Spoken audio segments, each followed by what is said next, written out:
Picture yourself in the middle of a Saturday afternoon, going about your usual business.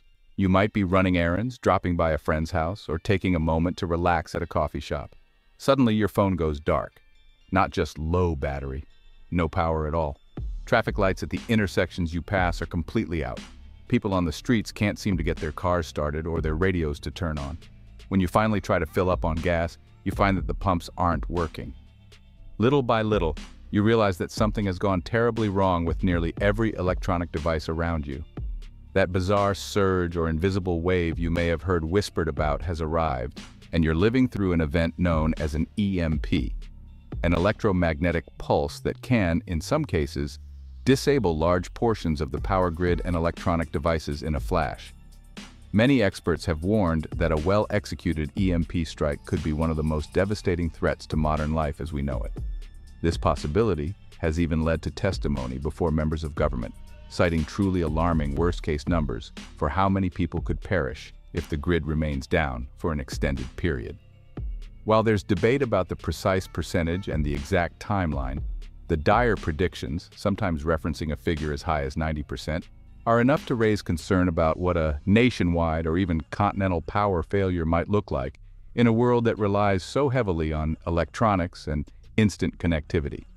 There's another dimension to this story that has become more pressing in recent years: the role of foreign militaries that have developed advanced drone technology. In addition to the classic image of a missile lofting a warhead high above our heads, modern warfare increasingly features unmanned aerial vehicles designed to slip past traditional defenses. These drones could potentially deliver destructive payloads or coordinate attacks that target vital pieces of infrastructure, making it either easier to carry out an EMP attack or to block efforts to repair the grid afterward. In the following discussion, we'll explore what an EMP is, why some analysts believe it could lead to catastrophic loss of life, how drones from foreign militaries fit into the threat picture, and what you can do to prepare in case the unimaginable occurs. By the time we're finished, you will have a better sense of why these conversations around EMPs and drones are happening, and what you might do if the lights go out indefinitely. If you find this information valuable and want more content focused on practical prepping, crisis readiness, and real-world resilience, be sure to like this video, subscribe, and follow Reliable Prepper on Facebook. It's one of the simplest ways to stay connected with a community that cares about being ready for emergencies and helping others do the same. An electromagnetic pulse is a rapid, intense burst of energy that can disrupt or destroy electronic circuits. When people talk about a sudden EMP striking without warning, they're frequently referring to the scenario where a nuclear device is detonated at high altitude. If a nuclear warhead is exploded far above Earth's surface, the effects can be vastly different from a ground-level explosion. Rather than causing a massive shockwave and ground impact, a high-altitude detonation sends powerful electromagnetic waves through the atmosphere. This can overwhelm electrical systems, leading to large-scale blackouts and the destruction of unprotected electronic equipment. In addition to the nuclear-based threats, smaller-scale EMP devices can be built for localized attacks. These non-nuclear EMP weapons typically have a shorter range and lower intensity, but they remain a concern for targeted strikes on power substations, data centers, and communication hubs. There are also solar storms, such as the famous Carrington event of 1859, which demonstrated that natural electromagnetic disturbances can disrupt telegraph lines and potentially, in our modern world, bring down entire electrical grids. While these scenarios are all different in scope and likelihood, the end result is similar.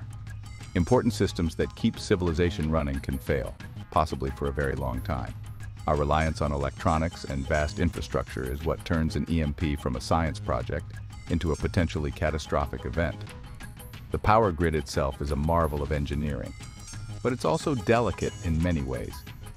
Experts have pointed out that if certain parts of the grid, like high-voltage transformers, are badly damaged, it could take months or even years to replace them. These massive components are often custom-built, expensive, and hard to transport. If multiple critical nodes were taken out in a widespread attack, the prospect of turning the lights back on anytime soon becomes much less certain. When you see headlines or hear testimonies about the possibility of up to 90% fatalities after a year of a national-scale power outage, it sounds like an extreme, almost unbelievable number. Yet the figure often emerges in discussions about large-scale EMPs. Some experts cite the collapse of food distribution, water treatment, medical systems, and eventually social order as the primary drivers of why so many lives could be lost.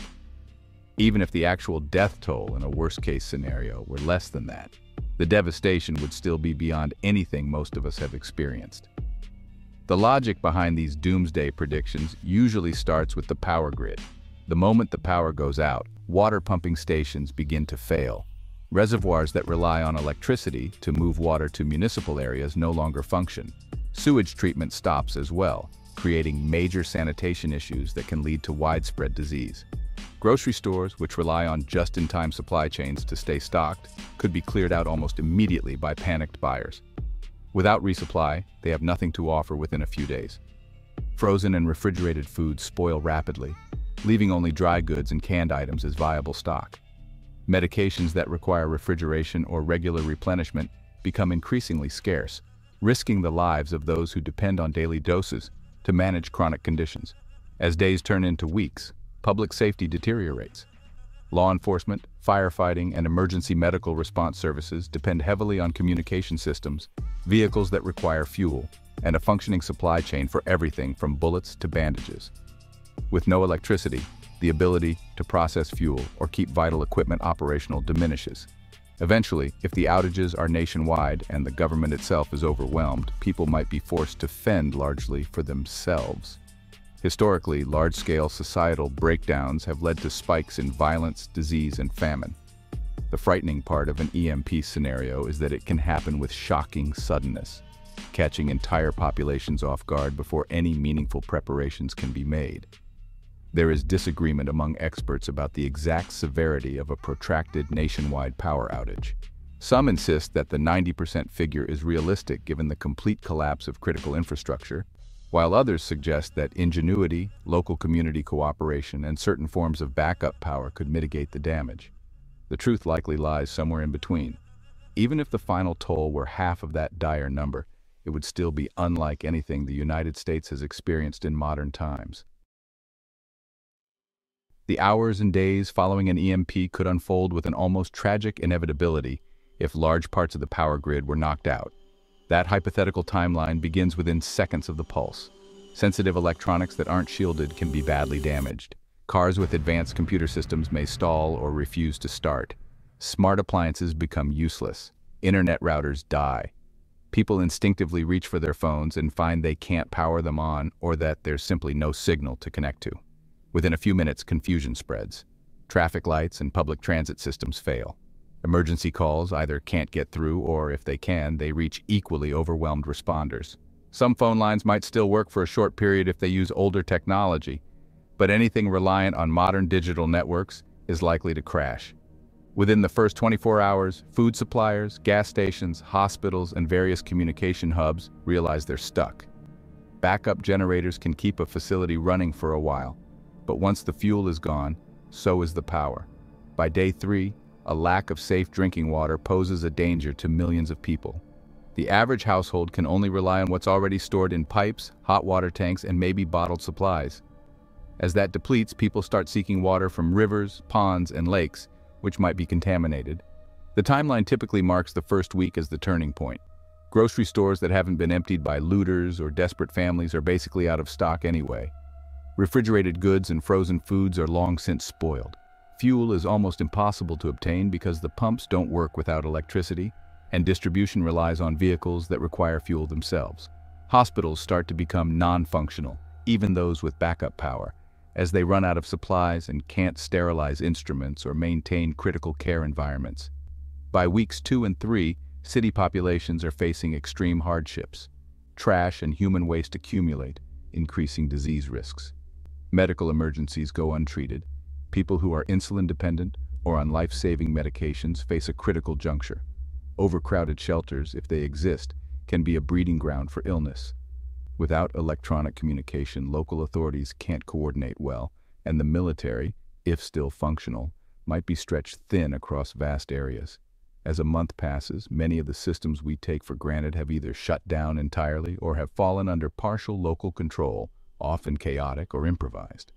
This could include community-led soup kitchens reliant on remaining dry goods, or neighborhoods banding together to share resources. In some regions, vigilantism or looting might dominate, while in others, people might cooperate more peacefully. Over time, if key infrastructure like transformers remains destroyed, a true recovery could be measured in months or even years, especially if large factories are no longer operational to produce critical components. The worst-case projections place the mass die-off anywhere from a few weeks to a year in, depending on how quickly famine, waterborne diseases, and social collapse progress. While these possibilities might sound more like a movie script than reality, the extent to which our modern systems are interdependent makes them plausible enough that many officials, researchers, and emergency planners do lose sleep over them. When discussing EMPs, the standard image is often a missile launching a nuclear warhead into the upper atmosphere. That remains a significant worry, but foreign militaries with advanced drone capabilities introduce another layer of uncertainty. Drones aren't just camera-toting mini-aircraft used for reconnaissance. Increasingly, they're becoming tools for sophisticated warfare, with the capacity to carry explosive payloads, jam communication systems, or even release smaller non-nuclear electromagnetic devices designed for localized infrastructure attacks. The concern is that these foreign military drones could be deployed in ways that either enable or heighten the destructive impact of an EMP. If, for example, the goal is to take down a country's power grid quickly, drones could be tasked with hitting key substations or communication nodes in conjunction with an EMP strike. They might disrupt local defenses, physically damage transformers, or delay any attempts at rapid restoration by continuing to target repair crews and critical inventory stockpiles. This would be a nightmare scenario for any nation trying to recover from the initial blow of an EMP. Some experts worry that advanced drones might even be engineered to carry or detonate a smaller nuclear device at high altitude, bypassing or confusing missile defense systems. Though nuclear warheads are not trivial payloads, and the altitude required for a continent-wide EMP is formidable, the relentless march of technology means today's impossible might be tomorrow's achievable. Even short of that, drones could be the modern version of sabotage teams, quietly striking multiple targets to create confusion and hinder response efforts. Analysts have also looked at the possibility of foreign militaries mounting synchronized cyber attacks that complement these drone strikes. If hackers can disable or distract defense systems, then fleets of drones might slip through undetected and deliver devastating blows to power infrastructure. Even well-protected facilities could find themselves vulnerable if they're attacked from multiple angles at once. Once again, the core vulnerability lies in the fact that modern societies depend heavily on electronic command and control networks. Knocking out those networks, or the crucial electricity that supports them, can neutralize huge segments of the population's ability to fight back, organize, or simply carry on daily life. Confronting the possibility of large-scale devastation is never a comfortable topic, but there's also a strong sense among experienced preppers and emergency planners that even small steps can make a tangible difference. If an EMP, whether delivered by ballistic missile, drone, or some other method, blindsides the nation, those who have at least some backup supplies and knowledge stand a better chance of avoiding immediate disaster. One of the best places to start is water. Every person needs a reliable supply of clean water, and municipal pumping stations that rely on electricity could be down for an indeterminate period. Storing enough water for at least a couple of weeks can be done by using clean, food-grade containers, sealed barrels, or even prepackaged water bricks. Additionally, having a way to purify water, like a portable filter or purification tablets, could save lives when the tap no longer functions. Food is the next concern, as grocery stores can empty out within hours of a crisis if there's any panic buying. Non-perishable goods, canned vegetables, canned meats, dried beans, rice, pasta, peanut butter, and so forth, can keep for years if stored properly. Many preparedness-minded individuals also invest in freeze-dried or dehydrated food with a much longer shelf life. Having just a 2-week or 1-month supply can at least cover the gap until relief measures start, if they ever do. Medical supplies are often overlooked until it's too late. Hospitals might not be operational, so a robust first aid kit and basic medical knowledge can come in handy. If you or a family member relies on prescription medications, consult your healthcare provider to see if it's possible to keep at least a small emergency surplus. This is not always straightforward due to insurance and regulatory issues, but having even a modest buffer could be life-saving in a prolonged crisis. Electronics might all be compromised in a large-scale EMP event, but some devices could survive if they're stored in what's called a Faraday cage. This is typically a metal enclosure that blocks external electromagnetic fields. People sometimes use metal trash cans lined with cardboard to create a makeshift shield. Within such a container, a spare radio, flashlight, or hard drive with critical documents might escape the worst of the surge. This isn't foolproof, but it's a low-cost measure that could preserve essential tools. For power, it's wise to keep in mind that generators, solar panels, and battery backups may also be at risk from an EMP. One approach is to store smaller components or backup inverters in a shielded box or container. If the grid is down, having a way to generate even modest electricity can be a huge advantage for running vital equipment, such as a shortwave radio, fan, or medical device. Fossil fuel-powered generators require constant refueling, which can become a hurdle unless you've prepared fuel reserves. Solar is often appealing because, as long as the panels themselves aren't wrecked, they can continue producing power daily.